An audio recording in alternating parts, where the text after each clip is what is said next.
ഉണ്ണി, അവരെത്ര പേരുണ്ടാവും? ഒരടിക്കുള്ള ആളുണ്ടാവും, അല്ല ഒരു വണ്ടിക്കുള്ള ആളുണ്ടാവും. എന്താണ് തല്ലാമല്ല ഉദ്ദേശം ഉണ്ടാ? ഉണ്ടിയേട്ടാ, അതിനല്ലേ കൂടിയൊരു വടി. മുതലാളി, ഇവരോട് സംസാരിച്ചു നിൽക്കാൻ മുതലാളിക്ക് ലഗ്നയില്ലേ? മറുനാടൻ മലയാളി ചീഫ് എഡിറ്റർ ശ്രീ ഷാജൻ സ്കറിയെ കേരളത്തിലെ ഒരു ജില്ലയിൽ വെച്ച്, ഇടുക്കിയിലെ ഒരു ജംഗ്ഷനിൽ വെച്ച്, ഒരു കവലയിൽ വെച്ച് പകൽ വെളിച്ചത്തിൽ 5 പേർ സംഘം ചേർന്ന് മർദ്ദിച്ചു. നീ ആരോടാ കളിക്കുന്നത് നിനക്കറിയോ? ഒരു രാജവെമ്പാലയാ നീ നോച്ചുവിട്ടിരിക്കുന്നത്. അതായത് CPM പ്രവർത്തകരാണ് മർദ്ദിച്ചതെന്ന് പോലീസ് പറയുന്നുണ്ട്. ഈ കൊടക്കമ്പിയ പോലീസ് പറയുന്നതാണ്, ഇതാരും മാധ്യമങ്ങൾ സൃഷ്ടിച്ചതല്ല. ഇവരോട് തോന്നുന്നത് പുച്ഛമാണ്, സഹതാപമാണ്. മുകുന്ദകൃഷ്ണൻ ഇത് ചെയ്യുമെന്ന് ഞാൻ തീരെ പ്രതീക്ഷിച്ചതല്ല. ഒരാളുടെ കായിക ശേഷിയിലാണ് അയാളുടെ പൗരുഷം എന്ന് വിചാരിക്കുന്ന കുറെ വിഡ്ഢികൾ അന്നുണ്ട്, പണ്ടത്തെ കാലത്തും ഉണ്ടായിരുന്നു. ഇന്നും അങ്ങനെ വിചാരിച്ചിരിക്കുന്ന വിഡ്ഢികളുണ്ട് എന്ന് മനസ്സിലായി. നീ അല്പനാണ്, നീ ശപ്പനാണ്. ഉണ്ട ചോറിന് നന്ദി കാണിക്കാത്ത പൊറാപ്പൻ. കുറച്ചു കാലായി മനസ്സിൽ അടക്കി വെച്ചിരുന്നൊക്കെ പുറത്തു പറഞ്ഞപ്പോ എന്തൊരാശ്വാസം. അദ്ദേഹത്തിനെ ആശുപത്രിയിലാക്കി കഴിഞ്ഞ് ഫേസ്ബുക്കിൽ പോസ്റ്റ് ഇടുകയാണ്.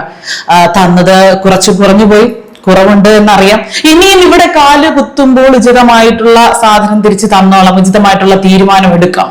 നിന്റെ കൂടെ ചിരിച്ചും കളിച്ചും നടന്ന ആ പഴയ പാപ്പിച്ചായനെ നീ കണ്ടിട്ടുള്ളൂ.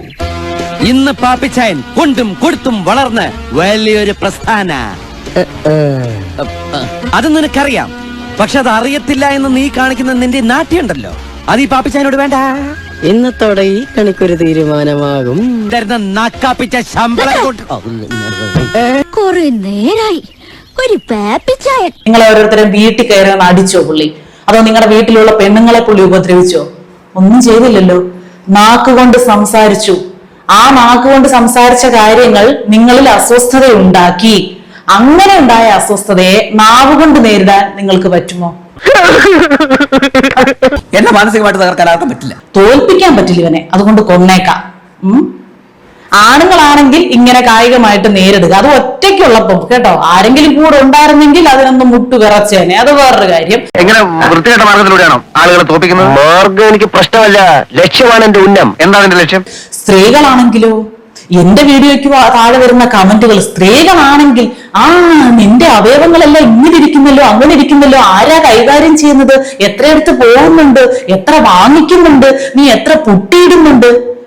തന്റെ ദാരിദ്ര്യം ഇതിലായിട്ട് തീർന്നില്ലയോ? പെണ്ണിന്റെ ഒരു മേക്കപ്പിനെ പറ്റി ഒരു 10 കുറ്റം പറഞ്ഞ അങ്ങ് മാനസികമായിട്ട് തകർക്കാമോ? ദൈവമേ, ഇയാളെ എങ്ങനെ പറഞ്ഞൊന്നും മനസ്സിലാക്കും? അല്ലെങ്കിൽ ശരീരത്തിലെ അവയവങ്ങളുടെ കാര്യം എടുത്തു പറഞ്ഞ്, ഏതെങ്കിലും അവയവങ്ങളുടെ പേര് പച്ചയ്ക്ക് പറഞ്ഞ് എന്തെങ്കിലുമൊക്കെ 10 പറഞ്ഞു കഴിഞ്ഞാൽ നമ്മളങ്ങ് തളരുവോ?